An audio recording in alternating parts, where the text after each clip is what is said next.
عليكم ورحمة الله وبركاته.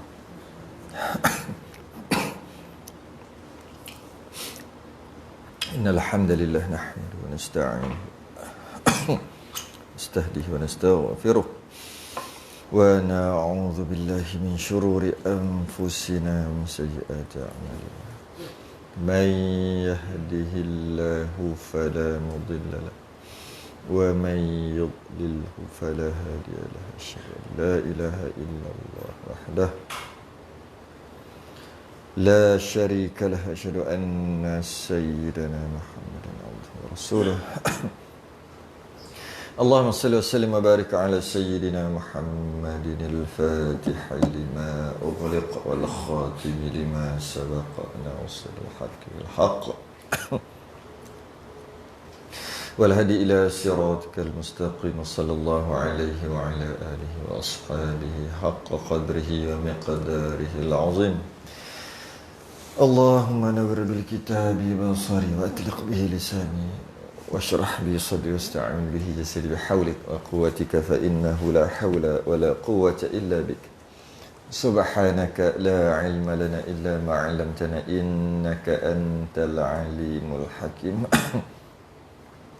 ولا حول ولا قوة إلا بالله العلي العظيم. أما بعد. Kita rafakkan kesyukuran, alhamdulillah, malam-malam, di malam yang sunyi, di malam yang dingin, hujan lebat, turunnya hujan lebat, masa yang sangat sesuai untuk tidur. Kebetulan pula hari Khamis malam Jumaat. Memang cukup lengkap, semua cukup. Kalau makanan tu cukup rasa, cukup segala-galanya. Tapi alhamdulillah, Allah mudahkan kita duduk dalam majlis ilmu.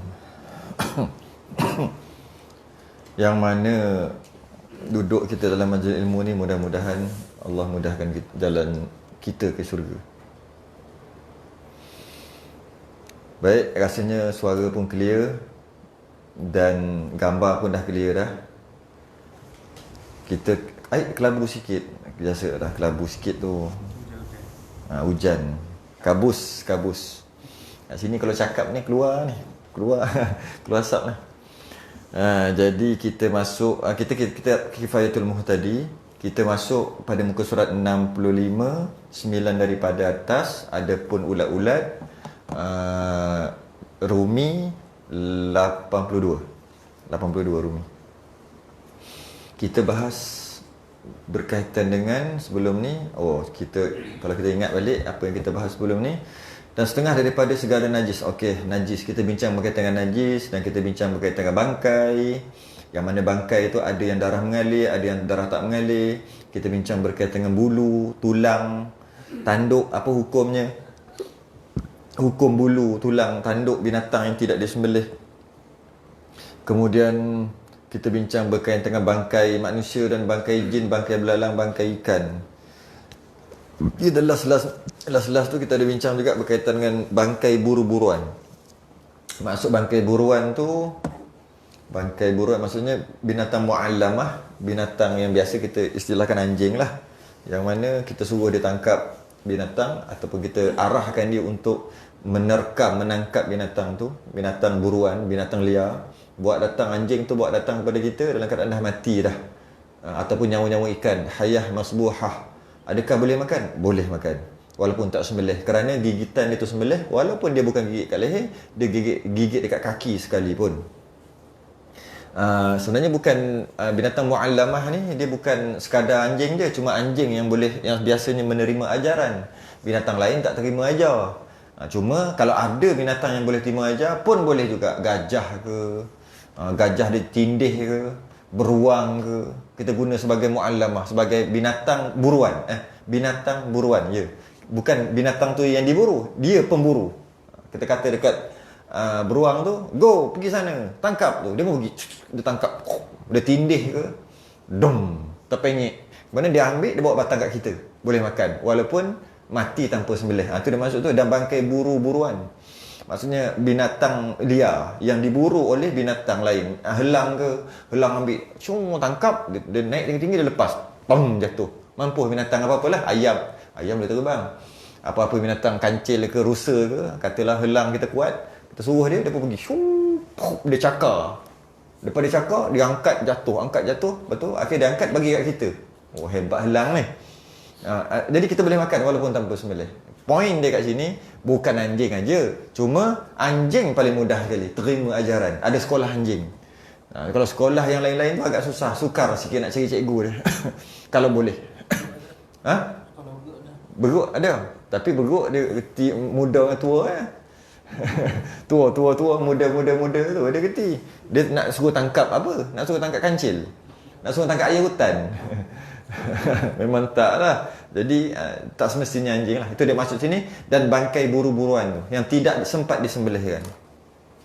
Tapi kalau dia buat datang tu masih lagi hayah mustaqirrah, dia buat datang kuat lagi binatang tu, yang tu wajib sembelih. Okey, itu yang lepas lah. Yang minggu lepas. Masuk kita yang minggu ni. Adapun ulat-ulat yang jadi di dalam makanan. Ulat tu dia terjadi dalam makanan. Kita fikir balik, ada ke ulat yang terjadi daripada makanan? Mana ada? Ulat yang terjadi daripada makanan? Tak ada. Dia mesti ada binatang lain yang inject benih dia tu. Apa-apalah, kita tahu. Mana ada kalau dalam buah, dalam buah ni ada ulat. Ulat ni terjadi pada buah. Mana ada? Sebab ulat, buah tu tumbuh-tumbuhan. Ulat tu binatang. Macam mana boleh terjadi daripada tu? Tak boleh. Jadi cuma adalah binatang apa, dia keluarkan dia punya bontot dia tu, dia punya tajam tu. Dia tolak, dia letak benih dalam tu. Lepas tu dia pergi tempat lain. Lepas tu, lama-lama, buah tu membesar, tutup lah lubang kecil tadi tu. Lepas tu duduklah dalam tu. Buka-buka, ada kumbang dalam ni. Kumbang dia jadi daripada jambu, buah jambu. Mana boleh? Ada mak kumbang dah henjat awal-awal lagi, masih kecil-kecil lagi duduk dalam tu. Itu yang dimaksudkan yang ulat yang jadi di dalam makanan tu maksud dia. Kalau tak yang besar macam tu pun mungkin jenis macam kita panggil bakteria ke apa ke, tak kerti lah tu sebab tu. Ada yang macam tu dia akan jadi juga. Dia tak boleh jadi daripada buah-buahan binatang. Dia mungkin jadi bakteria. Ada macam tu Yang mana dia akan jadi macam tu lah. Lebih kurang saya kerti kan. Cuma dia bukan jadi pada buah-buahan tu. Daripada pokok tu sedut air, naik atas, lepas tu jadi ulat. Hidup. Mana macam tu? Nampak ada orang faham macam tu. Sebab dalam kitab tulis macam tu. Tapi kitab bukan maksud macam tu. Jadi kena faham juga bahasa dulu. Daripada binatang, daripada tumbuhan, tak boleh jadi binatang tumbuhan tu. Mana boleh? Boleh. Tapi tumbuhan yang makan binatang adalah 2-3 tumbuhan yang makan binatang kan? Binatang apa? Periuk ke. Walaupun dia nama ke, tapi dia sebenarnya dia tumbuh-tumbuhan. Dia makan binatang. Tapi kalau kita kaji balik, sebenarnya bukan makan binatang tu. Binatang tu jadi geput lah, dia kembali balik kepada baja lah. Jadi, ada pun ulat-ulat yang jadi di dalam makanan najis. Ulat je najis. Ulat najis ke? Ulat ni najis ke?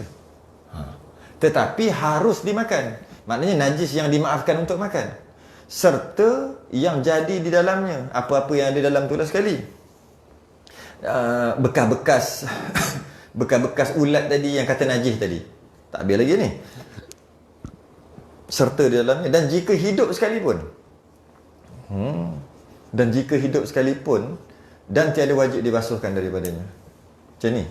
Ulat yang hidup. Pertama, ulat tak najis.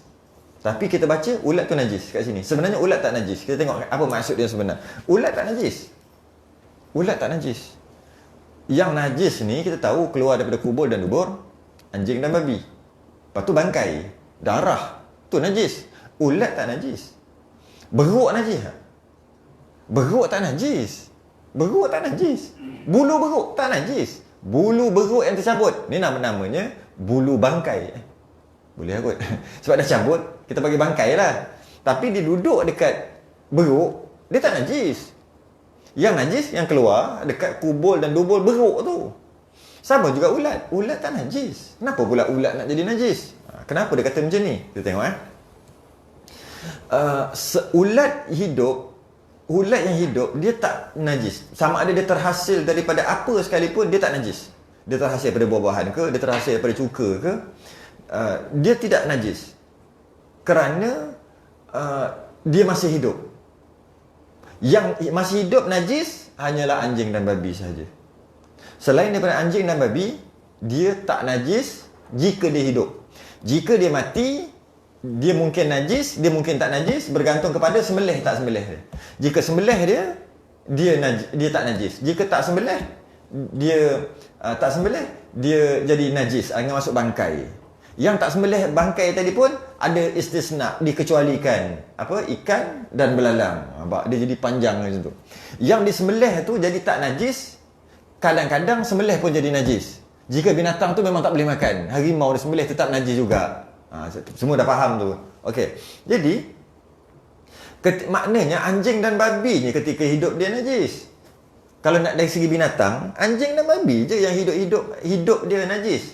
Yang lain mati baru najis. Tanpa sembelih. Tanpa disembelih. Jadi yang maksud dalam kitab kita ni, ada pun ulat-ulat yang jadi di dalam makanan, masuk dalam makanan tu dalam buah lah, najis tetapi harus dimakan. Maksudnya bangkai, maksudnya ulat mati. Ulat mati najis tak? Barulah najis. Sebab ulat mati tak sembelih. Nak sembelih mana? Di mana ada leher. Jadi matinya ulat, najis lah bangkai. Jadi maksudnya ada pun ulat-ulat tu maksudnya bangkai ulat. Sebab kenapa nama bangkai? Sebab kat bawah tu dia dan jika hidup sekalipun. Kenapa ada kat bawah tu jika hidup? Daripada dan jika hidup sekalipun, itu yang kita dapat faham, ulat tadi tu mati. Ulat yang ada pun ulat-ulat tu. Kerana ada dan jika hidup sekalipun. Sebab dan jika hidup sekalipun tu menandakan ulat tadi tu sebenarnya mati. Tapi tak tulis yang mati. Itulah masalahnya.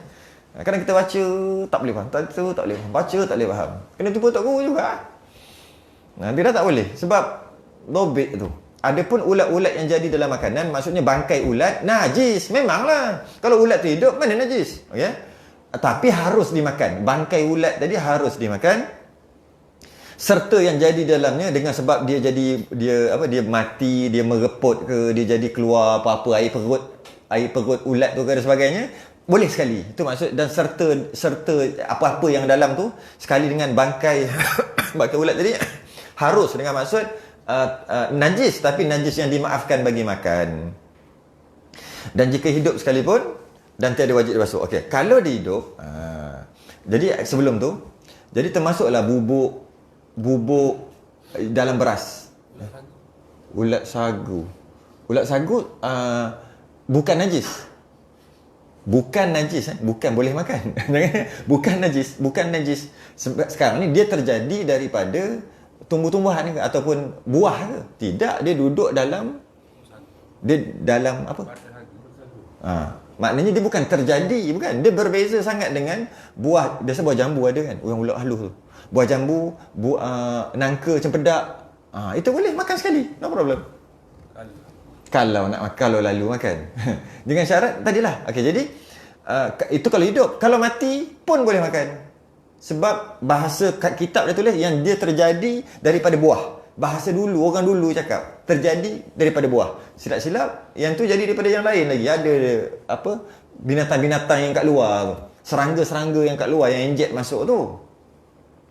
Jadi kalau kata apa tadi, ulat apa tadi? Sagu tu, ulat mulung sama? Sama kat kot? Sama kan? Yang itu dia bukan terjadi, bukan. Dia cuma rumah dia kat situ. Lain tu, rumah dia kat situ. Yang ini tak, dia ada sedikit beza, iaitu dia seolah-olah boleh diasingkan ulat itu dengan tumbuh-tumbuhan itu. Tapi kalau dalam jambu, seolah-olah macam tak boleh nak asing. Nampak dia punya sedikit perbezaan. Sama lah juga bubuk dalam biji-bijian. Ada bubuk tu. Kadang-kadang dalam beras tu, kita tengok beras elok, kita picit, hancur beras tu, ada menatang dalam tu. Kalau lama sangat. Termasuklah dalam gandum, dalam bali, dalam jagung, sama masuklah. Bubuk lah kita panggil. Sama. Maknanya dia, jika dia mati, dia adalah najis, tapi dimaafkan bagi makan, tak perlu buang satu-satu. Sama ada ulat itu hidup pun boleh, ulat itu mati pun boleh makan. Boleh tu dengan maksud tidak haram. Tapi masih hidup, maknanya dia bukan najis. Cuma makan ulat. Tapi masa dia mati, dan ada syarat-syarat tu lah. Bila dia mati, namanya makan bangkai atau najis, tapi najis yang dimaafkan bagi makan. Tu je bezanya. Dua-dua boleh makan, hidup ataupun mati. Dan dia kata, jika ulat tu hidup, tak perlu basuh ulat tu dulu. Tak perlu. Ulat tu duk keluar macam tu. Lepas tu, tapi ada dekat dalam buah lagi lah. Dia pun ambil pipe, dia buka. Lepas tu baru dia makan. Tak perlu. Kalau hidup-hidup, tak perlu basuh. Nak bagi tahu tak najis pun. Ketika hidup. Ketika mati najis. Tapi dia maaf. Nampak? Dia beza tu. Dia beza. Dua-dua boleh makan. Masa hidup boleh makan. Masa mati boleh makan. Masa hidup boleh makan. Bukan makan najis. Makan ulat. Masa mati boleh makan. Makan najis. Najis yang dimaafkan. Dua-dua boleh makan. Cuma ada syarat dia. Syarat dia tak boleh berpisah daripada makanan tu. Tu syarat besar dia. Tak boleh berpisah. Jika dia dah berpisah daripada makanan tu, dia masuk balik, tak boleh lah. Dia pergi, lepas tu dia pun masuk balik. Dia keluar daripada tempat dia tu, keluar daripada buah tu, masuk balik, tak boleh makan dah. Jika kita tahulah. Jika kita tahu. Ataupun kita yang asingkan. Kita asingkan, ambil ulat, letak, buah, buang. Makan buah saja lah. Buah, buang. Tapi ulat letak. Dah dapat banyak. Ada satu mangkuk. Goreng. Goreng kunyit. Ulat. Tak boleh haram.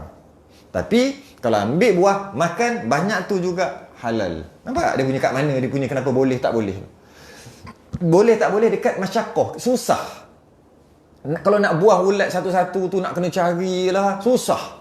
Maka dimaafkan nisbah makan, boleh makan. Tapi bila dah keluar, tiba-tiba nak goreng, nak makan, apa susahnya? Senang je, kau ambil, baling je, lantung sampah, settle. Nampak ada benda tu. Dan kita dah mengaji sebelum ni pun, banyak hukum-hukum macam tu lah kan. Banyak hukum-hukum, kenapa darah dalam daging tu, ketika ada dalam daging, kita masak bercampur dengan santan, bercampur dengan sup, boleh hirup. Sebab susah nak buang. Tapi kenapa kalau kita perah siap-siap darah tu kita asingkan, kemudian kita tuang balik ke dalam, benda yang sama je kita tuang balik dalam periuk. Sama je. Cara dia buat, cara masakan dia ambil daging, dia basuh sampai jadi putih, kemudian dia bubuh. Ketika bubuh, keluar darah tu, campur panas dan sebagainya, keluar darah semua. Jadi berdarah lah. Boleh pasti macam tu. Kita makan kari berdarah. Kari najis darah. Tapi dibenarkan makan sebab susah kita nak buang. Kawan ni kata, aku buat macam kau juga. Tapi beza sikit. Aku punya resepi lain sikit. Dia ambil daging tadi, dia perah dulu. Perah. Bagi kering. Lepas tu, dia masukkan dalam sup kari tadi. Sama juga. Lepas dah gelegak, baru dia bubuh darah tadi yang dia perah. Sama je.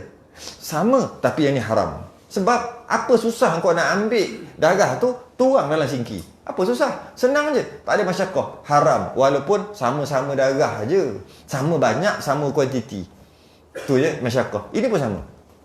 Jika ulat tu dah berpisah, ataupun dia sengaja pisahkan ulat tu, kemudian dia makan.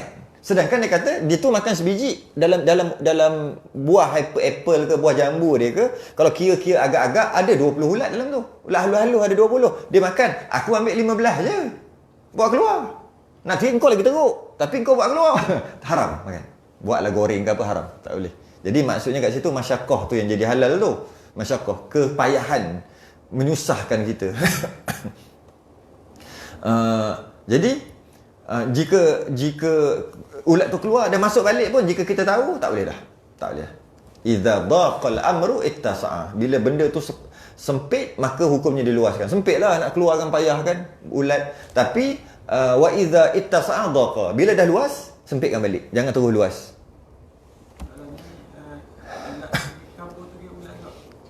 Kira kabur. Kabur. Ya. Kalau dalam makanan tu.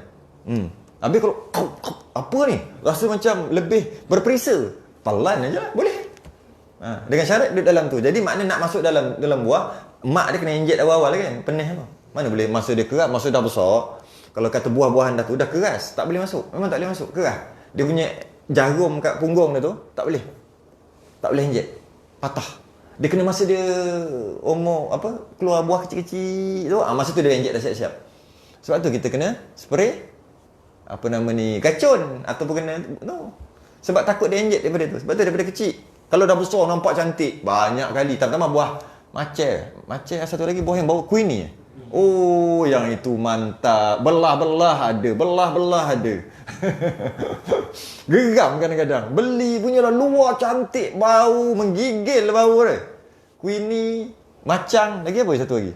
Kuat bau dia. Oi. Jadi bila kita ambil, kita belah, tengok ada. Macam mana kalau kita tengok dekat luar tu, kadang-kadang tak ada kesan pun. Macam mana dia masuk kat dalam? Daripada kecil lagi dia duduk dalam tu, dah rumah dia dah. Jadi kalau dah buka dan kita tengok ada, dia pula hidup, habis lah. Kalau dia mati, makan lah kalau lalu. Tu je cerita dia. Ataupun makan, ada. Macam keras-keras sikit. Buang je lah, terus lah makan. Janganlah buat kita kerja macam tu. Ya. Tadi pasal bubuk beras tu. Bubuk beras. Adakah kita nak kategorikan sebagai ulat ataupun serangga?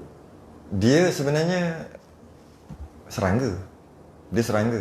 Tapi sebenarnya dari maksud ulat ni, maksud yang dalam kitab kita ulat ni, maksud termasuklah serangga. Binatang yang hidup dalam buah. Dah jadi rumah dah buah dia. Tu maksud dia. Ulat tu maksud binatang ataupun serangga yang menjadikan buah tu ataupun apa makanan tu rumah tangga dia. Rumah tangga dia jadi. Itulah maksud. Jadi kalau kata bubuk sebenarnya boleh. Jadi kalau katalah, kalau bubuk boleh makan ke, kalaulah kita basuh beras, basuh beras kemudian bubuk tu dah pergi luar daripada beras. Yang saya cerita tadi, dalam beras tu, beras nampak cantik, tekan dia hancur, dalam tu ada bubuk. Yang itu ya boleh makan. Tapi kalau kita basuh, dia dah timbul. Tiba-tiba ada yang tersorok satu dua, nak makan ada tu tak boleh sebab dia dah berpisah. Tak boleh. Jadi bubuk ni agak payah sikit lah kalau nak makan. Kena tunggu duduk dalam tu. Lepas tu nak masak, masa kita basuh dia keluar juga. Susah nak makan lah. Susah. Bab bubuk ni. Nak pisahkan dia tu daripada beras. Bukan daripada dalam beras tu. Nak pisah tu sendiri. Memang tak boleh? Oh, iya ke? Kadang-kadang punya terlampau banyak, nak buang sayang. Kita kena buang beras. Jadi kita kena dia timbul, buang. Kemudian makan. Kalau masa kita makan tu nampak bubuk tu memang real kena buang. Tapi kalau dia duduk dalam beras tu lagi ke, dia dah terbalut kan duduk dalam tu, boleh makan. Tapi dari segi kesihatan tak silap ada sakit apa tah? Boleh penyakit tau. Tak ingat lah. Ada membahayakan kesihatan sikit lah. Maksudnya bukan bahaya macam sakit perut. Adalah penyakit, lupa dah. Tanya orang lama dulu kan. Zaman dulu. Makan bubuk Jawa. Oh, ya. Orang-orang dulu. Ya, dia makan kan sedap kan? Saja je nak tanya. Kalau yang saya kata sedap, kantoi dah makan. Itulah dia punya makanan dia tu. Okay. Best. Dan telah menakal. Nakal. Ambil. Pindah. Boleh juga. Memindah atau mengambil lah. Menakal. Mengambil pada Al-Jawahir. Kitab Al-Jawahir. Daripada ashab.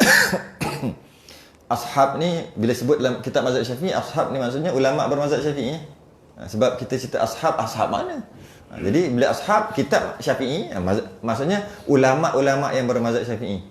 Jadi telah menaqal pada Al-Jawahir daripada ashab. Maksudnya dalam kitab Jawahir pengarang dia ambil daripada ulama-ulama bermazhab Syafi'i. Okey? Bahawa tiada harus makan ikan. Habislah cerita ikan pula. Tiada harus maksudnya tiada harus ini haram ya. Tiada harus masuk haram ni. Jadi haram, tak habis lagi baca, relax dulu, jangan fikir, rugi fikir. Tunggu baca dulu, laju kat bawah. Fikir dah. Okey, tiada harus makan ikan yang dimasinkan. Balik buang ikan masin. Dimasinkan dia ada dan tiada dikeluarkan barang dalam perutnya tak siang. Okey, sambung sikit lagi. Dan zahir perkataan itu, zahir tu maksudnya secara umumnya, sebab dia tak ada cerita apa-apa, jadi zahirnya maksudnya kita dapat faham umumnya tak dikhususkan perkataan itu bahawa tiada farq, tiada beza antara yang besar dan yang kecil seperti wudu. Ni saya dah cerita kan. Kami dulu ni kitab lama, ni kitab baru, kitab lama ya. Kat depan ni kat sini kita tulis benda-benda pelik yang ada dalam kitab. Yang tak ada pada kitab lain kita akan tulis sini. Ni kitab baru. Kitab lama dah hancur dah, tapi ada lah. Ni pelik. Muka surat sekian. Memang ada dalam ni. Jadi yang ini antara kitab yang cari balah yang bodoh. Dia kata ni. Yang lain tak berani cari balah. Ini cari balah punya. Kita tengok satu-satu macam mana. Sudah dah lah lepas ni. Bodoh. Macam mana okey. Jadi telah memindahkan daripada kitab Jawahir. Semua ulama bermazhab Syafi'i dia kata haram ikan yang dimasinkan tanpa keluar perut. Okey. Sekarang ni poin besar pertama masin. Maksudnya garam. Masin maksudnya garam. Yang kedua poin besar adalah tak siang. Tu poin besar. Bila tak siang ada insang, ada darah lah. Tu poin dua poin besar. Yang ketiga dia kata besar ataupun kecil tak kira.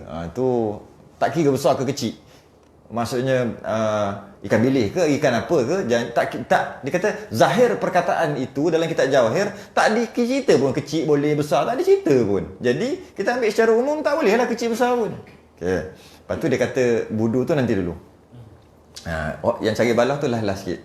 Okey. Jadi ulang balik.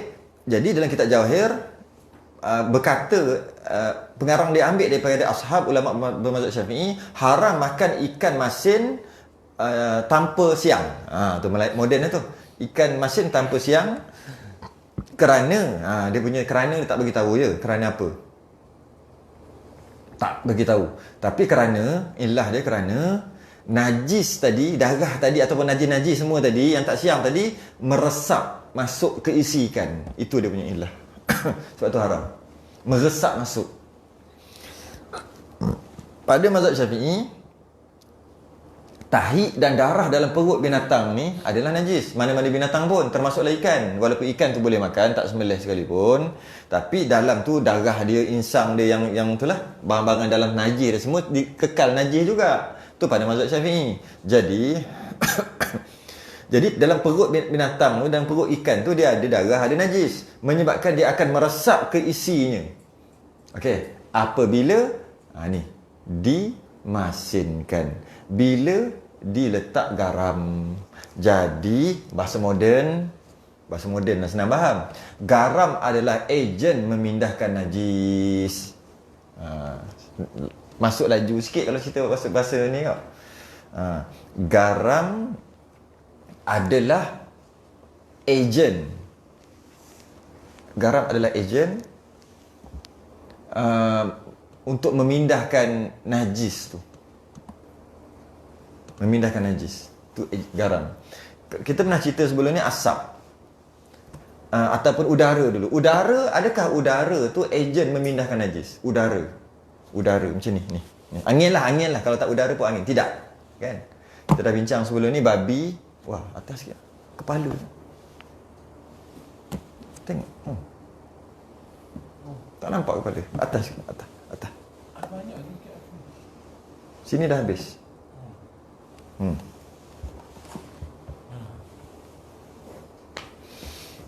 Okey.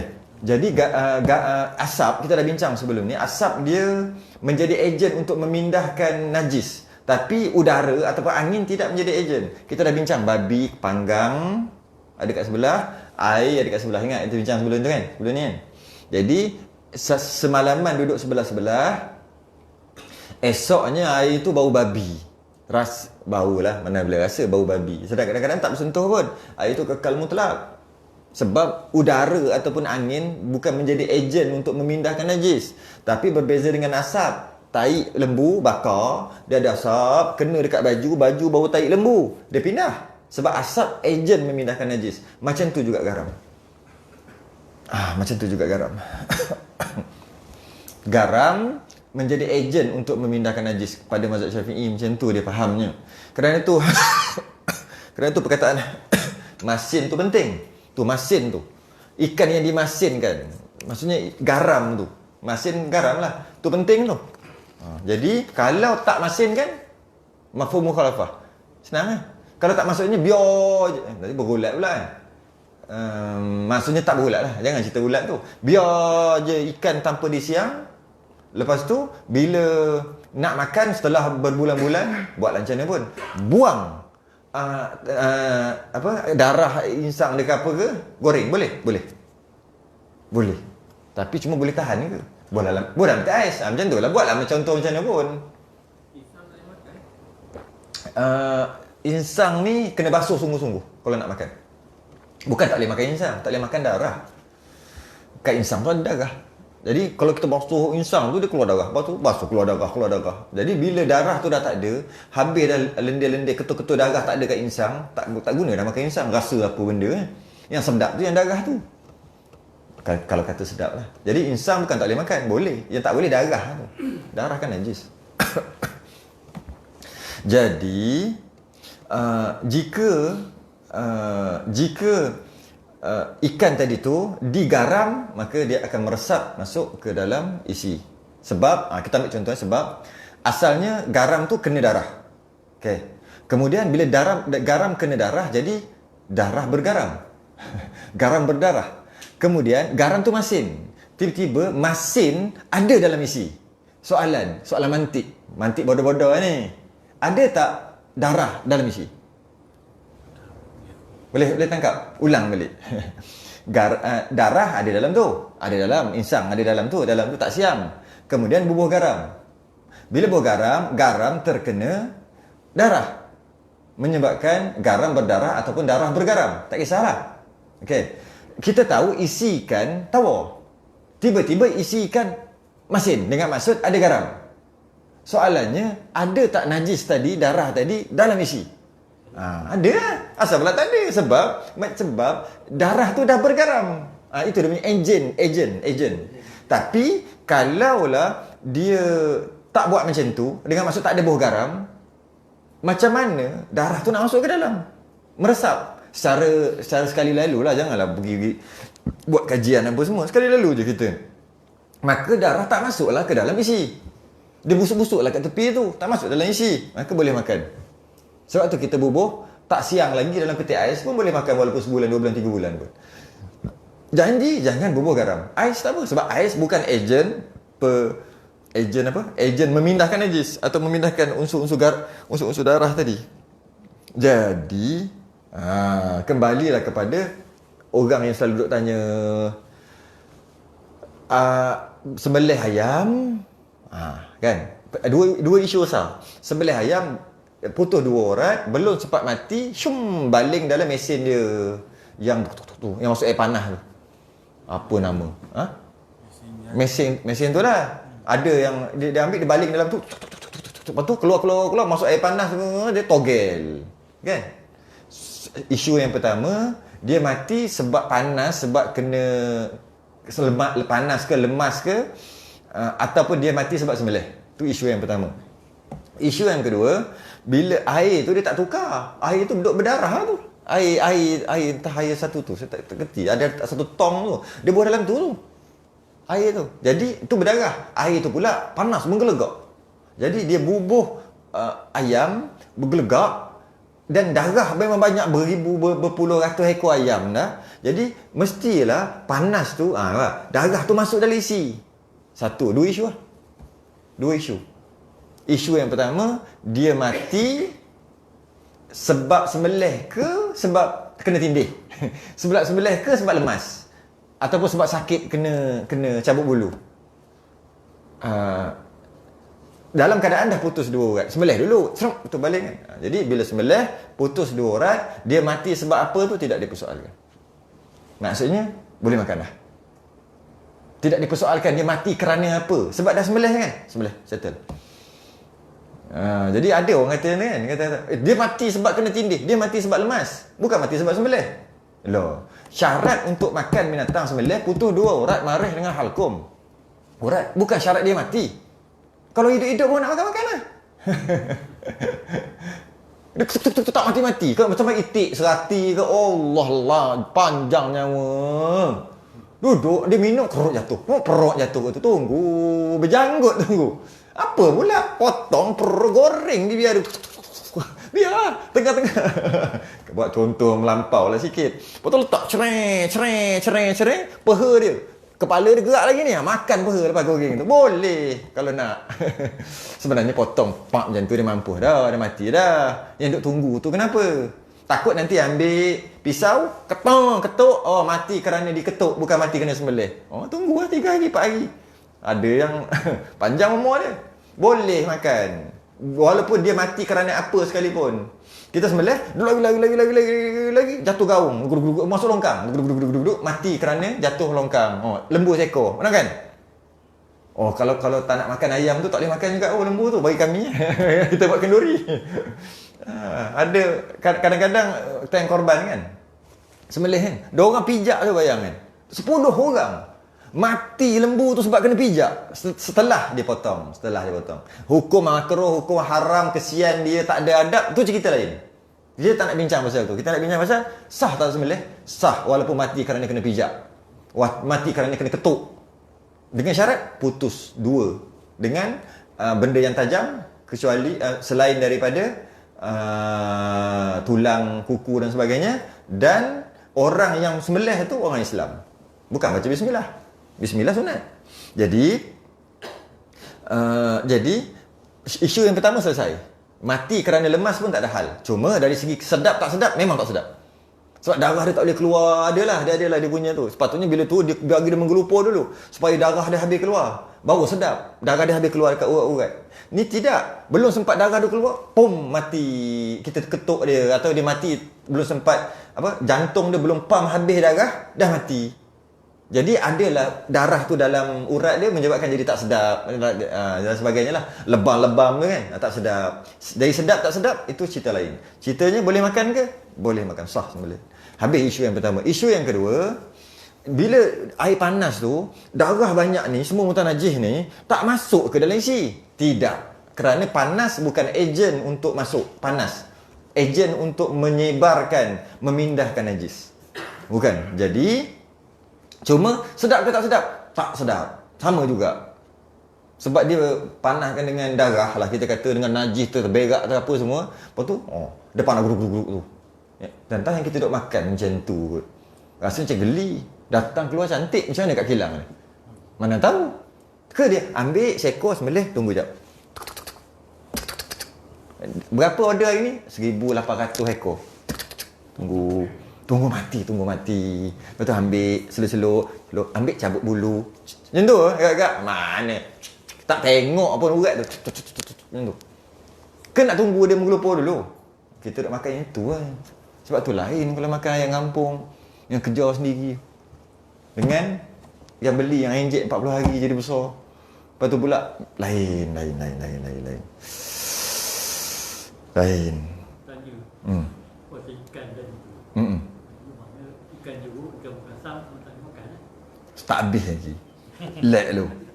Benda macam ni, kontroversi macam ni memang jadi masalah besar. Sebab orang potong kena. Baru ni kena, tak sehari 2 ni kena lagi. Baru sehari 2 ni. Ada orang beritahu malah tengok aku. Ada kontroversi lagi. Yang hebat-hebat pula tu yang main potong-potong, yang share. Orang yang ada nama tinggi-tinggi. Kita Ustaz Cak Ayam pun dia nak ambil juga. Tak payahlah. Pergilah. Udang. Udang kan belakang. Urat tahi. Urat darah punya. Kalau tak boleh buka, tak boleh buang. Udang makan sekali dengan tahi dia boleh. Udang tak ada apa. Boleh. Yang tak boleh darah. Dan dalam dalam perut dia tu yang tu kita makan semua boleh. Otak dia panggil. Otak udang kan. Cuma tak sedap sebab dia macam pelat lagi. Boleh. Tak ada masalah yang tu. Yang tak bolehnya darah. Tu yang tak boleh makan. Kalau udang, semua boleh makan. Dalam dia tu. Sebab susah nak dipastikan otak dan tahi.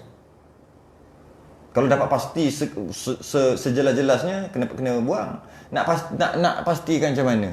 Sebab tu orang panggil otak udang. Tahi tu dekat kepala. Otak ada sebelah-sebelah. Kadang-kadang serok-seroknya tu yang sedap.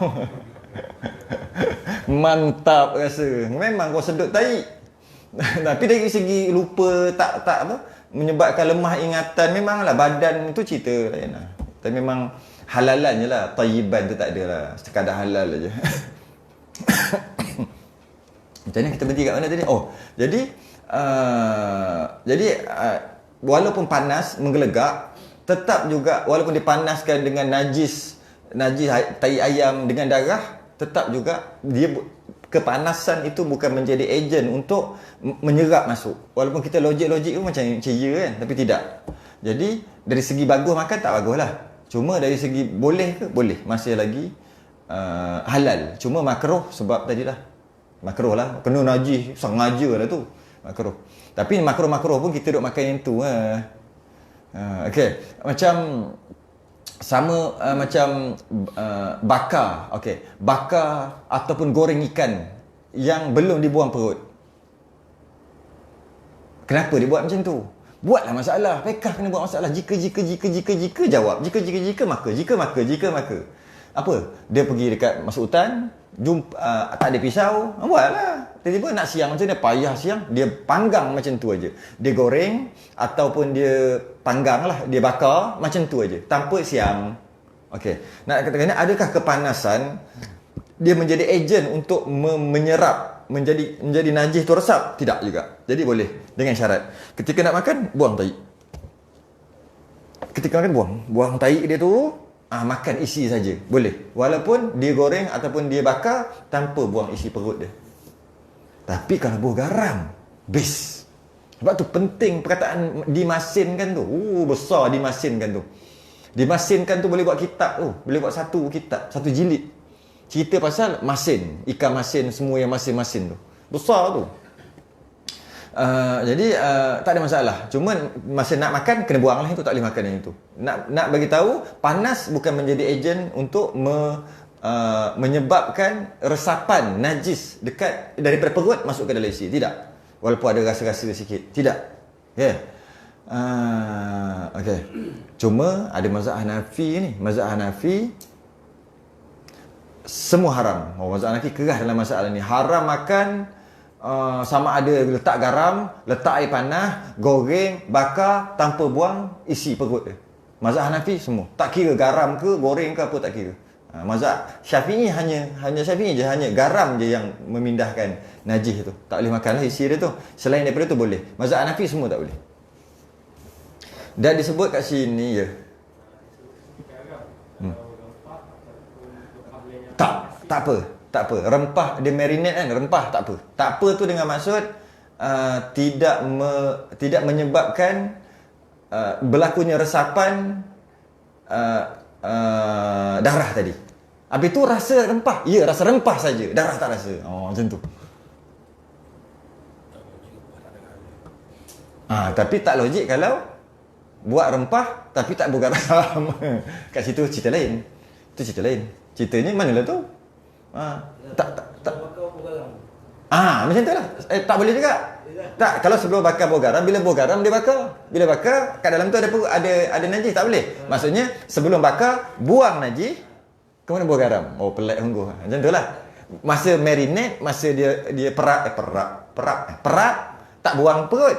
Dah 2, 3, 4 hari, katalah banyak hari, kemudian dia nak bakar, dia buang perut, bubuh garam, boleh. Pandai fiqh, tapi tak ada kerja. Pandai fiqh tapi tak ada kerja, buat apa buat kerja macam tu. Okey lah, menarik lah tu. Dalam kitab Jawahir dia kata kat sini, seperti yang telah disebut dalam kitab Jawahir, ikan yang diletak garam untuk dimasinkan tadi tu, diperap ke, dijeruk ke, tanpa dibuang kotoran darah tu, tidak dibezakan ikan kecil ataupun ikan besar. Dia bagi contoh budu. Sebab budu dia tak buang perut, tak buang anak bilih dia bubuh. Ikan kecil, ikan segar, ikan busuk tu masuk ikan lama, campur lagi udang. Sebab tu namanya budu. Bawah budu original sos bilis bukan. Entah macam mana dia ambil apa ikan bilih ke apa, lepas tu blender, campur warna cantik, itu sos bilis. Itu sos bilis. Tapi budu yang asal ni, budu asal, budu yang dia buat dalam tempayan, ketutup rapat-rapat, letak bawah rumah. Tak tutup rapat-rapat, buka-buka, plup, plup. Apa benda tu? Ulat.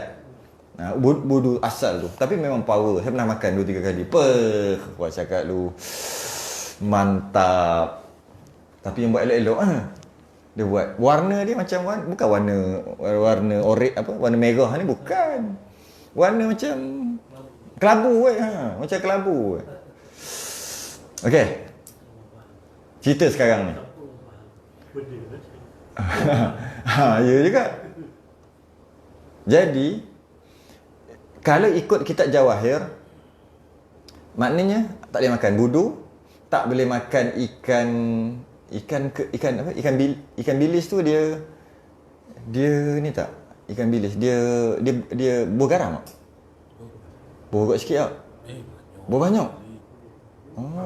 Masih berat waktu tak kena air kan. Kalau tidak dia bergolak lah kan. Nampak? Garam antara guna dia untuk elak ulat. Tak nak bagi ulat, antara awet. Dan dia juga menjadi ejen untuk memindahkan kalau ada najis-najis. Tu dia. Jadi maknanya ikan bilis pun tak boleh yang tak bukan tak kopek. Sebab dia kopek setelah daripada dia jadikan ikan bilis. Jadi kopek dulu. Mana? Dia jadikan ikan bilis dulu, perut, lepas tu dia pergi hantar dekat mana-mana orang yang nak bagi 1 kilo dia bagi berapa ringgit. Orang tu pun kopek satu-satu. Ni kena panggil ikan bilis kopek. Setelah dijemur, setelah digaram. Takkan dia ikan tu dia datang turun daripada laut, lepas tu dia pun jemur, lepas tu dia kopek baru dia garam. Kalau macam tu boleh. Tapi macam jemur tak apa. Macam kelakar je. Kalau nak kira ikan bilis tak boleh makan. Buruk. Buruk pula. Jadi kena buah garam. Buah garam menjadi ejen. Dia tak dibezakan. Tu dia tu kan. Tiada farq. Tiada beza antara besar dan kecil, sebab dalam kitab Jawahir kata secara umum tak boleh makan ikan yang tak disiang dan digaramkan. Simple, tak ada beza. Jadi hukumnya seperti budu, dengan maksud dia bagi tahu kat sini, seperti budu tu budunya haram dimakan. Tapi ada tetapi bawah tu, tetapi tu yang menyelamatkan. Sabar dulu. Kita menikmati dulu suasana ni. Menikmati dulu suasana ni, orang yang dok togok budu ni. Pucak muka dah. Pucak. Kita menikmati dulu. Tetapi ada kat bawah tu. Jangan risau. Tetapi tu. Jadi secara umum kitab Jawahir haram. Habis. Tetapi telah menyebut Syekh Rafi'i dan Nawawi. Imam Nawawi dan Imam Rafi'i. Biasa kita sebut nama dua ni. Bila disebut telah menyebut Syekh Rafi'i dan Nawawi, kita panggil Syaikhan. Kita boleh panggil Syaikhan juga. Syaikhan. Syaikh tu Syekh lah. Syekh. So Syaikhan musanna, dua Syekh.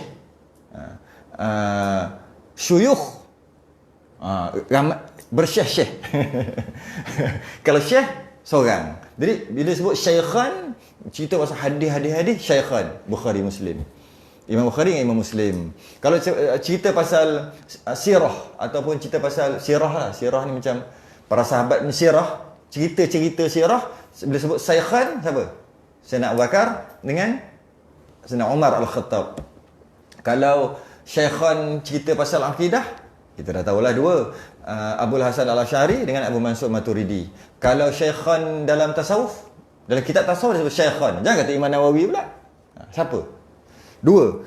Syekh Junaid Al-Baghdadi dengan Syekh Abdul Qadir Jilani. Tak termasuk Imam Ghazali. Imam Ghazali dia lain, dia bahagian lain. Tapi dia memang dalam tasawuf juga. Tapi dia bukan digelar Syaikhan lah. Sebab dia Hujatul Islam. Dia mantap lagi lah. Bila sebut Syaikhan dalam tasawuf, maksudnya Junaid Al-Baghdadi, Abdul Qadir Jilani. Penggunaan syaitan tu. Bukan syaitan. Syaikhan. Okey, bunyinya lebih. Syekh tu maksud syekh dia. Syekh dia. Syekh dia. Tapi yang itu kena tengok pula siapa cerita. Cerita ni anak murid Imam Syafi'i. Mana Imam Syafi'i? Sebab dia kata syekh dia. Tengok pula cerita siapa? Tengok anak murid dia. Kalau kita atau tok guru yang cakap syekhi, maksudnya tengok tok guru dia siapa. Dan tok guru dia ramai. Dan salah seorang je yang dapat syekhi tu. Biasanya yang tok guru, ulama-ulama yang karang kitab, dia akan letak satu je tok guru dia. Sebenarnya tok guru dia ramai. Yang sebut yang tu. Kalau kita tengok tok guru kan dia sebut macam tok guru saya. Yang itu satu je. Padahal tok guru dia ramai. Yang ramai dia akan sebut nama guru ni, guru ni, guru ni, guru ni. Bila sebut guru je, dia tu seorang. Macam tu lah. Macam ada seorang tok guru apa ni, Ustaz Mat Rozaini, tok guru. Dia kalau sebut kalau dia sebut macam tok guru tok sebut lah. Dia sebut maknanya Patih Keroh. Tapi kalau kata Tuan Guru Ghazali ke apa ke, maknanya orang tu lah. Bila sebut tu satu. Dia memang macam tu. Itulah cara kita. Bila sebut Tok Guru yang seorang aja. Dia tak boleh Tok Guru tapi dalam kepala dia Tok Guru yang ni. Bila dia sebut lain kali Tok Guru tanpa dia sebut nama, maksud yang lain. Oh, maknanya teruk, tak salah cara penggunaan tu. Tapi biasa sebut tak ada masalah. Tulis kitab tu. Kita sekarang tak ada masalah kita. Sebab kita bila tulis ada kurungan, silap nota kaki. Orang dulu tak ada. Kau nak kenal aku, kau ngaji lah kenal aku. Senang-senang nak baca kitab, aku tak kenal aku. Dia macam tu. Lepas tu dia sebut guruku. Syekhku. Sebut sama juga. Takkan kau belajar hadis punya tinggi, bila sebut Syaikhan tak tahu yang mana satu. Amboi. Sepatutnya kenalah tahu. Macam tu lah.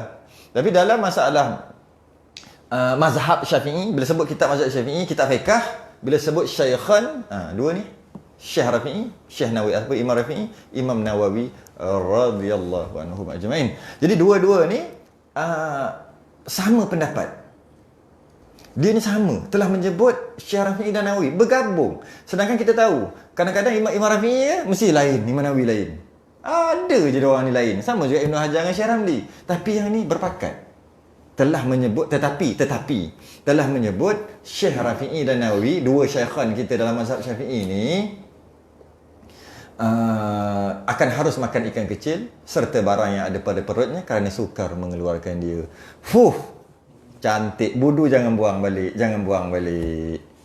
Tapi dia okay, kita tengok sikit. Jangan, tak jadi buang, cancel. Jadi boleh makan. Sebab kecil. Bab kecil tu kita bahas slow-slow. Sebab benda ni benda masalah ni kita kena slow-slow sikit. Apabila bertentangan kadang-kadang Imam Rafi'i dengan Imam Nawawi, kebanyakan daripada kita yang muktamadnya ambil pendapat Imam Nawawi lah biasanya. Kalau nak mengajar kan, jangan ambil Imam Rafi'i. Biasanya bila menjadi perselisihan di antara Imam Nawawi dan Imam Rafi'i, dipilih pendapat yang kuat dan biasanya pendapat Imam Nawawi yang kuat. Contohnya solat berjemaah, Imam Nawawi kata fardu kifayah, Imam Rafi'i kata sunat muakkad. Yang kita tak pakai? Imam Nawawi kata fardu kifayah, solat jemaah. Imam Rafi'i kata sunat muakkad. Yang kita pakai? Bukan. Kita pakai yang kedua. Kalau kita pakai yang tu, banyak orang berdosa. Kita pakai yang kedua, itu sunat muakkad. Kenapa? Ada tak surau yang tak ada solat jemaah Zuhur Asar? Berlambak. Dosanya semua kampung. Satu kampung dosa. Jadi dalam masalah ni, kalau nak ikut pendapat muktamad, iyalah pendapat Imam Nawawi. Tapi kita kat Malaysia pakai pendapat Imam Rafi'i. Itulah kita teruk kita tak cari yang tu. Nak macam mana? Berbanyak surau-surau, biasa surau lah, masjid takkan tak ada solat Zuhur Asar. Yang tak ada Zuhur Asar berlambak. Dekat KL kat Selangor berlambak. Sebab apa? Sebab yang bertugas tu kerja. Siapa nak hidupkan? Anak-anak dia. Anak-anak karyah tu. Anak-anak yang dah balik. Anak-anak balik kena sekolah. Sekolah. Kalau kira fardu kifayah, jangan pergi sekolah. Kalau nak kira ambil fardu kifayah. Jadi sebenarnya sunat muakkad, sunat yang kuat tuntut sahaja. Tapi masjid surau, tak apalah, selesai. Kalau masjid selesailah. Surau besar tak apalah. Surau yang macam bawah apartmen. Macam mana? Kadang subuh pun tak ada. Macam mana tu? Berdosa satu karya. Semua berdosa, bukan seorang. Sebab fardu kifayah, seorang buat ataupun sebahagian buat, yang lain tak payah. Kalau semua tak buat, berdosa semua kan? Nak yang mana? Tukar. Tak jadilah. Imam Rafi'i. Itulah kita. Teruklah kita. Sedarlah kita teruk lah. Macam mana? Macam bawa aurat ke sama juga. Imam Nawawi, pendapat muktamad, tak boleh melihat wanita, perempuan, lelaki tak boleh melihat perempuan. Imam Nawawi kata seluruh tubuh termasuk muka, termasuk tangan, termasuk biji mata sekalipun, kata Imam Nawawi. Imam Rafi'i kata boleh tengok muka dan pergelangan tangan, boleh tengok. Kata Imam Rafi'i boleh tengok muka dan pergelangan tangan. Tapi kata Imam Nawawi tak boleh tengok, walaupun tanpa syahwat sekalipun tak boleh tengok muka. Dia kena ada sebab aja. Janji ada sebab baru boleh tengok. Muka dan tangan ni, jangan cerita tubuh lain, muka dan tangan. Imam Nawawi kata tak boleh tengok langsung. Nak sebab, ada 7 sebab kan. Tu je yang boleh. Nak membeli belah, nak mengajar, ada nak berubat. Ada yang tertentu. Kalau saja-saja tengok, muka tak wajib tutup. Muka bukan aurat. Tengok haram, Imam Nawawi kata. Kita ikut yang mana? Imam Rafi'i juga. Tapi Imam Rafi'i pun kata haram jika ada syahwat. Tak ada syahwat yang boleh tengok. Jadi kita tak bolehlah suka-suka tengok muka perempuan kalau ikut pendapat Imam Nawawi. Dan itulah pendapat yang muktamad. Tapi kita tengok juga kadang-kadang. Kadang duduk tepi-tepi kan. Zoom. Lalu kan tengok naik motor, tengok apa. Tengok buat apa? Kalau nak lintas jalan, tengok kiri kanan, nampak? Itu nak lintas jalan, nampak? Janji ada sebab. Boleh tengok. Tengok muka dengan tangan. Muka dengan sini. Tak ada sebab tak boleh tengok. Walaupun dia pakai purdah, tengok biji mata juga haram. Kenapa tengok biji mata dia? Dari mata turun ke hati. Bertukar-tukar telefon lepas tu. Jadi macam-macam daripada tu. Jadi maksudnya walaupun kita kata macam tu, tapi teruknya kita ni tetap juga tak apalah Imam Rafi'i lah macam tu. Teruklah dari seginya, ambil yang mudah-mudah. Tapi kena cakap dengan nada insaf lah. Bukan cakap dengan nada mudah-mudah. Ada orang khilaf kan banyak dalam mazhab. Semua boleh buat. Nada mudah-mudah. Patut cakap tu dengan nada insaf. Dia beza. Nada insaf tu dia lain sikit. Macam kita salah kan. Ada orang salah, ustaz ke, tak kisahlah ustaz mengajar salah. Tersilap, tersasul, salah, tak kisahlah macam mana pun, janji salah. Bukan yang tak salah, yang memang salah. Kemudian ada orang lain nak tegur, ustaz lain nak tegur. Sebab sekarang ni kan zaman tegur sekejap. Hari ni semalam ada kecoh, tegur aja sekarang ni. Ustaz-ustaz pun tegur, ustaz yang lain. Kalau ustaz tegur orang biasa tak ada sangat pun. Kebanyakannya tak ada pun. Tak ada pun. Biasa tegur ustaz sebab dia bila dia dah sebar luas, jadi kesalahan dia tu merbahayakan masyarakat. Jadi ustaz lain pun tegur. Jadi nak kena pesan juga. Betul orang tu salah. Salah aja, mungkin sasul, mungkin tersilap, mungkin macam-macam mungkin. Tegur tu tegur dalam keadaan apa tu tegur tu? Tegur kita ni walaupun orang tu confirm salah, tegur tu nada insaf. Ataupun tegur dalam keadaan kita tahu kita pun pernah buat salah. Bukan tegur seolah-olah kita tak pernah buat salah. Dia lain tu. Dengan nada menyalahkan, nada insaf, nada tak pernah buat salah, lain tu. Kalau dia, aku dulu salah, Allah tutup aib aku. Sekarang dia salah. Macam mana agak-agak kita cakap dengan dia? Macam mana kalau kita tulis kat Facebook? Lain macam. Kalau tulis pun umum ke, ataupun ni boleh letak gambar stepek, baru kena ni, sehari 2 saya baru kena ni. Orang tahu. Stepek muka, salah ni, tak tahu, tak baca pun, kita tak baca apa benda. Jadi kalau salah tu, kalau tegur dengan nada insaf, dia lain. Tegur tegur dalam keadaan aku pun banyak salah, tapi aku nak tegur sebab dia memang dia salah. Dia lain dia macam dia lain lah, kita boleh tahu. Tapi kalau kita rasa kita tak pernah buat salah, kita tegur lain. Engkau ni kan, dia lain. Tulis kan, sebenarnya ini hadis copy paste. Letak ni kitab-kitab sekian, gini. Inilah namanya mengarut. Nada apa tu? Nada bukan insaf tu. Itu bukan nada orang yang pernah buat salah juga, cuma Allah tutup je dia punya. Kalau Allah buka, telanjang juga. Kalau cara dia lain, cara dia, kita boleh baca. Mungkin secara umum, mungkin adalah cara dia. Yang penting kalau kita buat salah, kemudian kita nak tegur orang yang buat salah macam yang salah juga, kita akan cakap cara tu lain. Kita boleh tengok. Jadi hati-hati dalam menegur juga. Sebab menegur ni juga kadang-kadang dia boleh mendatangkan fitnah. Tegur ni pula dia boleh merosakkan nama ustaz-ustaz tu. Maksudnya ustaz kerja dengan ustaz bergaduh aja. Baik aku tak nak jadi ustaz. Jadi macam tu. Ataupun ustaz, baik aku kawan dengan orang main dam kat kedai. Sebab ustaz kita bergaduh je. Dia jadi macam tu. Walaupun yang digaduhkan betul. Bukan cerita salah. Yang cerita salah tak cerita lah. Sama-sama salah ke apa ke. Tak, lain lah. Ini yang betul. Seorang salah, seorang betul. Lepas tu yang ni. Akhir sekali orang tengok apa? Ustaz konon. Nampak je. Akhir sekali semua orang pakai jubah. Semua dia kata. Yang jubah tu bukan baik sangat lah. Dia pukul kata. Kadang salah kita jugalah. Kita yang duduk tegur-tegur kan. Tegur. Dia tegur mungkin secara umum. Mungkin tegur tu cara insaf lah. Kita baca pun ada Allah. Tegur tapi bukan tegur. Bukan. Tu sikit lah. Apa nama kitab ustaz? Masya Allah. Nak khatam dah kitab. Kitab Kifayatul Muhtadi. Okey, sambung lagi. Okey. Akan harus makan ikan. Okey, akan maksudnya kata Imam Rafi'i dan Imam Nawawi harus makan ikan yang kecil serta barang dalam perutnya kerana sukar. Jadi samalah juga tadi. Ikan kecil, ikan besar. Ikan kecil harus makan walaupun tak siang. Okey, dengan maksud walaupun garam. Sekalian walaupun digaramkan. Boleh makan kata Syaikhan, dua syekh ni, dan dia bergabung. Agak kuat lah juga. Sebab dua orang ni selalu bertentangan. Tiba-tiba kali ni bergabung. Agak kuat lah. Boleh pegang lah. Boleh makan lah ikan bilis balik. Boleh makan budu, cencaluk tak pakai. Pakai apa-apa yang buat pada ikan tu boleh balik. Cuma nak tentu kecil besar pula masalah. Kecil besar mana, besar mana. Kerana tak disebut, maknanya kecil besar ikut uruf, kebiasaan. Masalah pula orang kita sekarang ni nak tentu kebiasaan macam mana. Aku biasa kecil besar ni. Sebab aku nelayan. Aku makan besar-besar ni. Boleh jadi.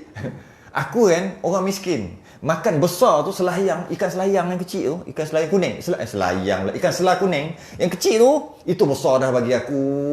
Biasa aku makan nasi dengan garam aja. Tak ada pun makan ikan. Dapat ikan besar tu. Ikan selah kuning tu. Kecil kan. Selah kuning kecil kan. Ikan tu itu dah besar bagi aku. Sudah. Sekarang kecil dan besar nak tentukan macam mana? Macam mana? Maka secara umumnya uruf, oleh kerana kita masalah nak menentukan uruf, maka ulama letak pendapat, dan paling yang muktamadnya adalah 2 jari. Ada yang kata 3 jari, ada. Tapi yang muktamadnya 2 jari. Maknanya ikan pelaling boleh. Maksud kot cukup cun-cun kot ikan pelaling. Tak kena. Ikan kembung kecil tu.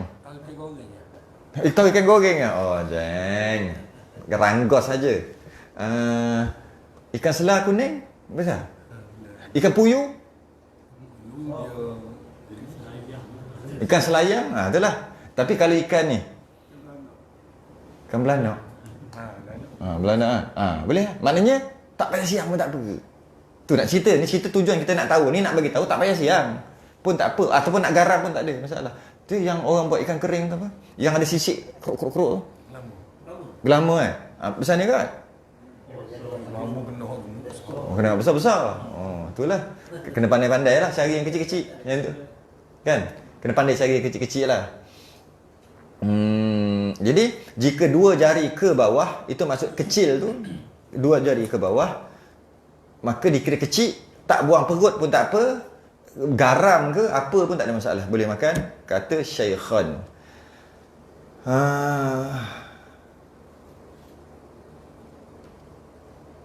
Okey. Dan dia kata kenapa boleh? Kerana sukar. Idza dhaqal amru ittasa'a. Bila sempit, susah, masyaqqah, maka diluaskan, boleh makan. Itu dia punya apa dia panggil hujahnya. Maksudnya susah, maka sempit, maka luaskan sikit.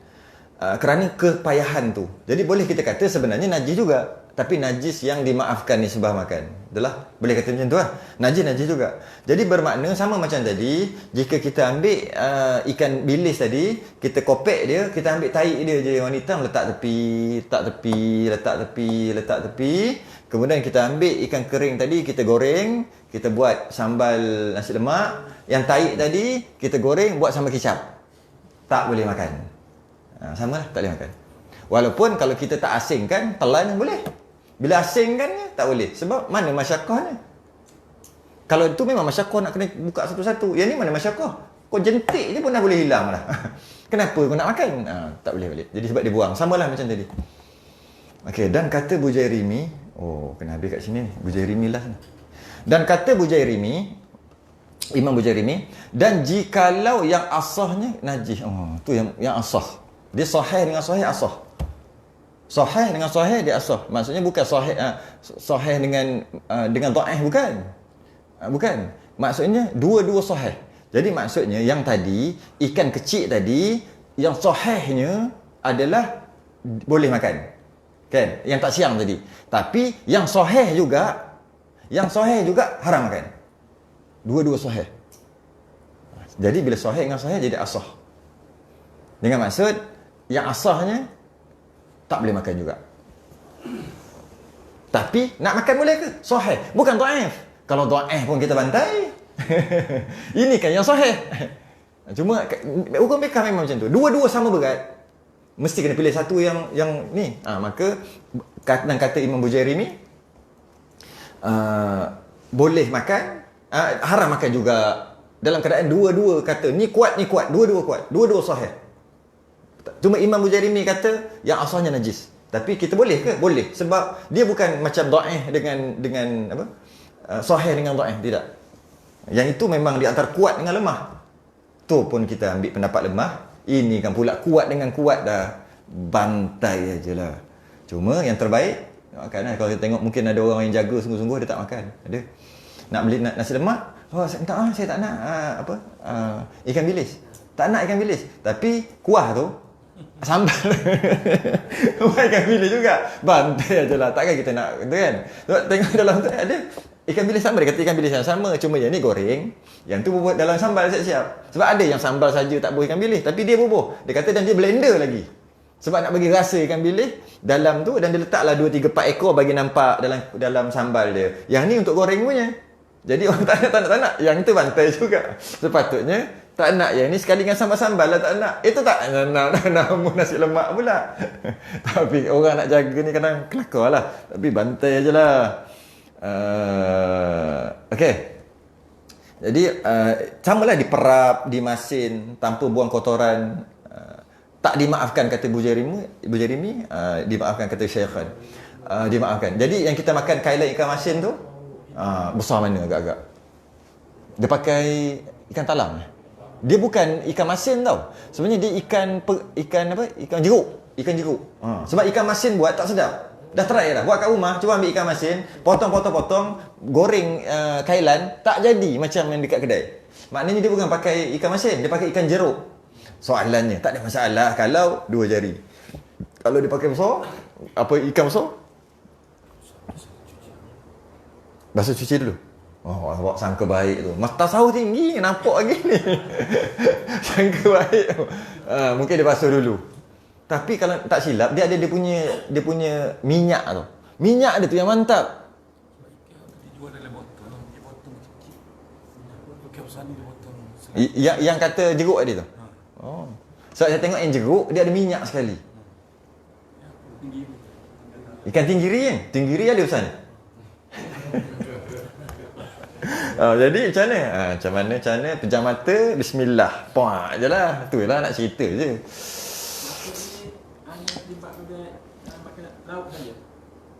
Ya, makan laut. Kalau yang laut, yang bukan laut apa?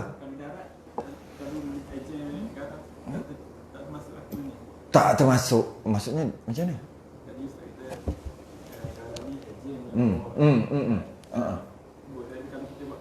Okey, contohnya daging. Daging dia macam ni. Darah dekat daging setelah dia basuh jadi putih, tapi ada darah kat dalam. Darah tu dimaafkan dah.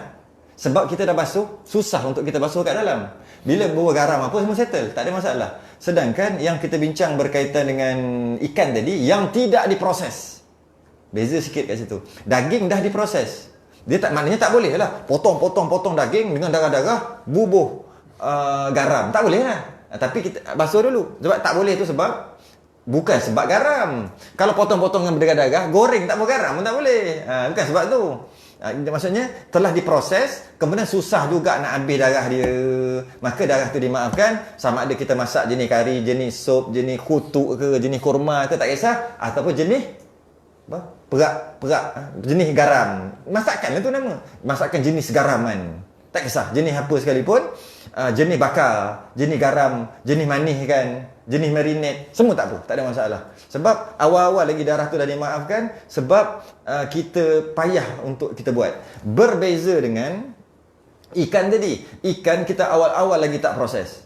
Habis tu kalau ikan tu besar tak apa, ikan tu kecil. Itu yang Syekh Khan cakap ni. Ikan kecil jangan darwari. Sebab susah kan? Dia dimaafkan. Tu kata tu. Macam mana pun Bujairimi kata tidak juga. Ambil.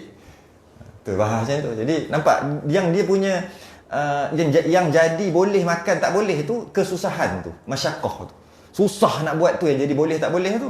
Jadi boleh kita kata semuanya najis sebenarnya. Cuma najis yang dimaaf dengan tak maaf je. Maaf dengan tak maaf bergantung kepada kesusahan tu. Kesusahan gitu tu. Okey, apa lagi? Habis dah ni. Telur tak masuk. Telur okey. Tak apa. Tak masuk. Tak. Telur, cengkerang dia tak masuk. Walaupun dia bubuh najis ke garam ke, ataupun dia garamkan ke kan, tak masuk. Yang itulah.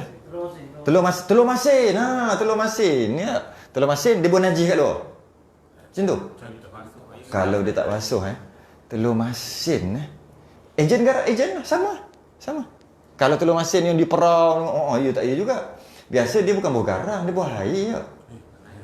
Buah garam? Garam sungguh? Ya. Oh, jadi kena ni lah. Kena cuci. Kena basuh. Ataupun kena basuh ataupun yang ada najis, yang tak ada najis je tak payah basuh. Boleh juga macam tu. Sebab kadang-kadang basuh dia kata rosak. Jadi masa tu asingkan yang ada najis di situ dengan yang tak ada. Yang ada tu pandai-pandai buat. Nampak sungguhlah orang nak buat telur masin pun kena ngaji. No, kalau tidak duk jual benda haram kat orang. Kalau macam mana kalau itik tu bertelur, itik kan? Itik biasanya itik lah. Bertelur, kadang-kadang ada najis, kadang-kadang tak ada najis. Dekat dia punya tu. Kalau tak ada najis, kita dah tahu telur itik, telur ayam tak wajib basuh. Kita dah bahas sebelum ni. Jadi, jika dia ada tahi baru wajib basuh sebab ada tahi. Jadi kalau kata yang dia menyebab merosakkan apa semua, jadi carilah yang tak kena tahi saja. Ataupun pandai-pandailah dia sambut ke. Sebelum buatlah sesuatu. Nega kan. Habis musangking orang boleh siap sambut dengan jaring lagi. Kalau boleh nak sambut macam ni nak jual. Takkan tu tak boleh tau. Tak apa basuh sebab dia nak basuh air juga. Boleh jadi kan. Mana tahu kita main merembat aja ni. Kalau kata basuh menyebabkan rosak, nanti dia nak pakai air juga, air garam ke apa ke. Jadi bolehlah basuh.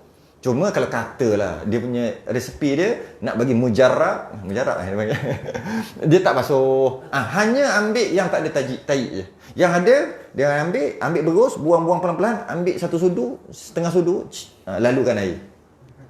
Kalau kata nak buat yang tu kadang orang yang jual telur masin je pun takkan nak kena mengaji kitab. Kena ada bagi orang makan haram. Buat orang Cina tak sunat. Macam mana nak Allahu Akbar khusyuk, makan kita pun geng tak sunat buat. Tapi macam mana, halal ke? Halal. Bukan cerita halal haram, ni cerita bab dari segi tasawufnya macam tu lah. Jadi kalau kita tengok kalau dalam Bujairimi ni dia punya hasyiah Bujairimi lah. Bujairimi iqna, kita iqna. Yang kata Bujairimi ni kan kita iqna. Ikan jeruk ke, ikan pekasam ke, ikan yang dimarinate ke tanpa garam, dengan garam tanpa dibuang kotoran adalah najis kerana berlaku serapan dalam tu. Dia kata macam itulah. Walaupun apa kecil besar tak kira ni. Habislah kot. Cuma saya nak sebut kat sini, kita duk sebut Bujairimi lah, kita ada Al-Jawahir awal-awal tu lah, Syekh Rafi'i lah, Imam Nawawi lah, Syekh Qaffal lah sebelum ni selalu sebut. Mantap sebutan ni tu kan, maksudnya macam Syekh besar, kitab-kitab besar berjilid-jilid tu, satu almari tu.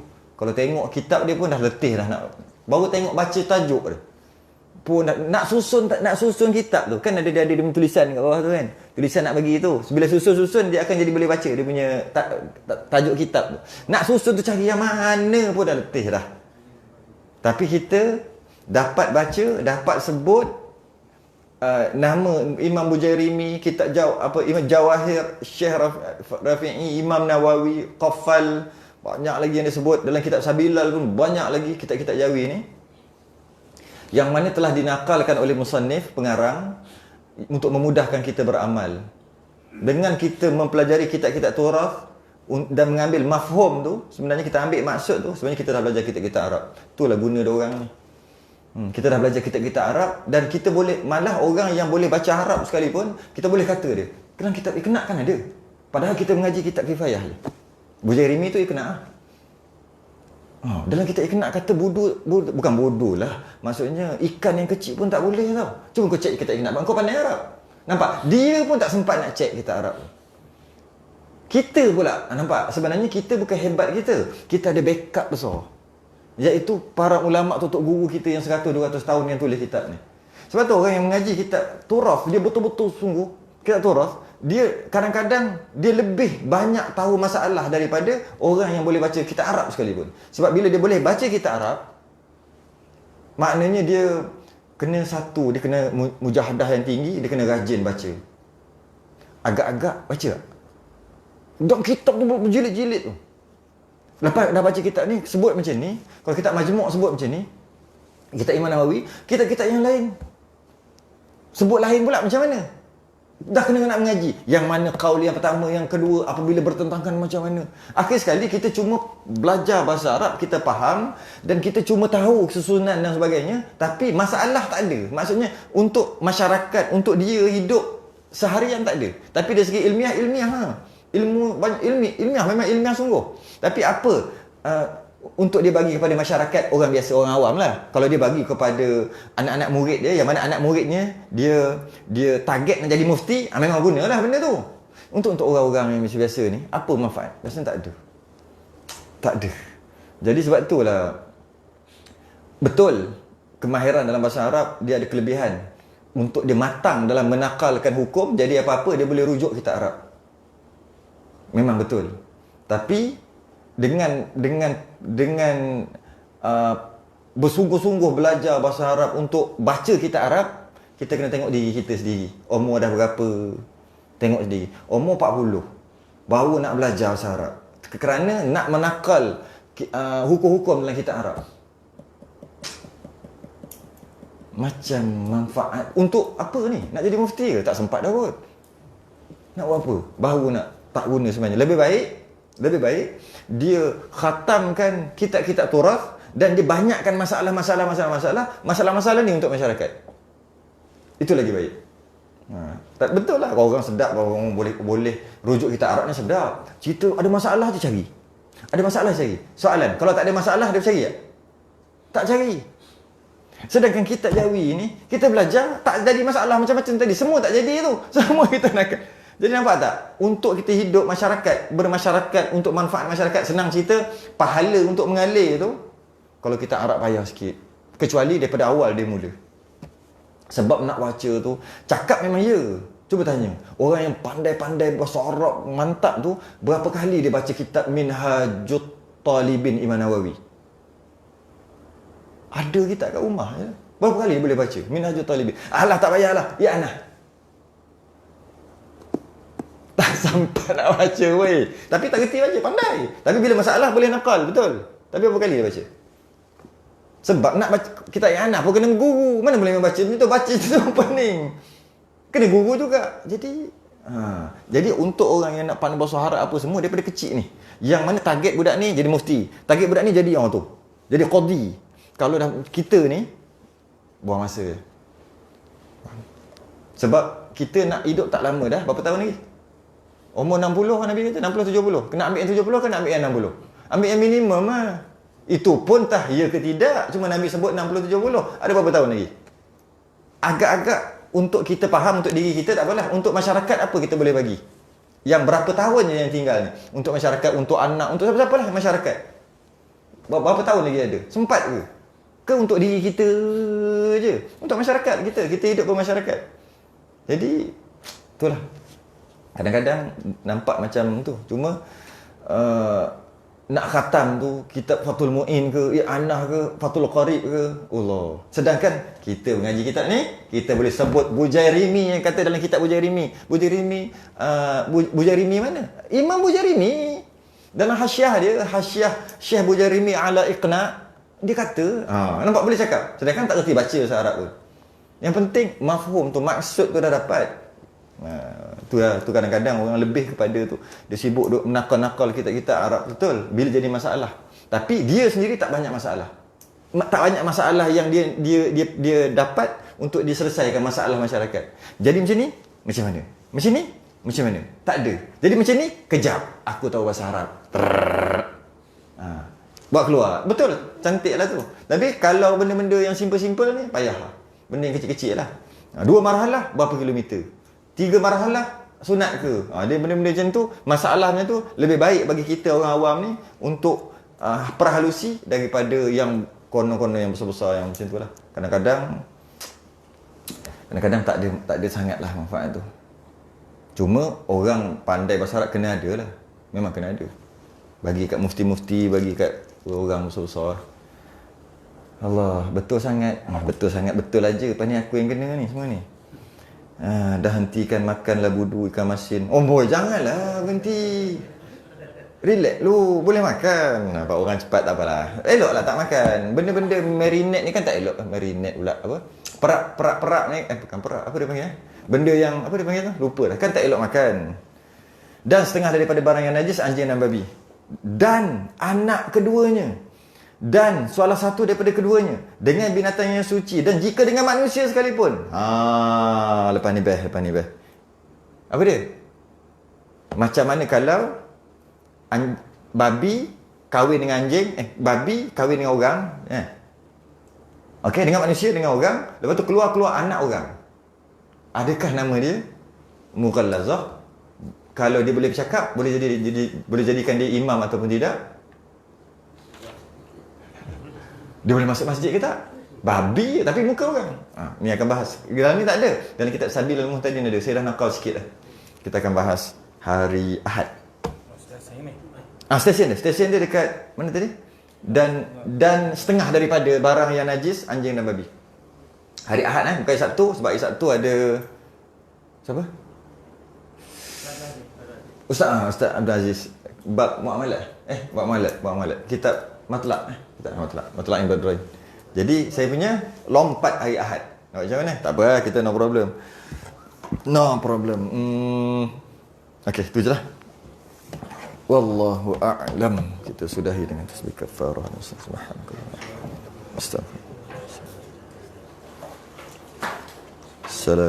warahmatullahi wabarakatuh.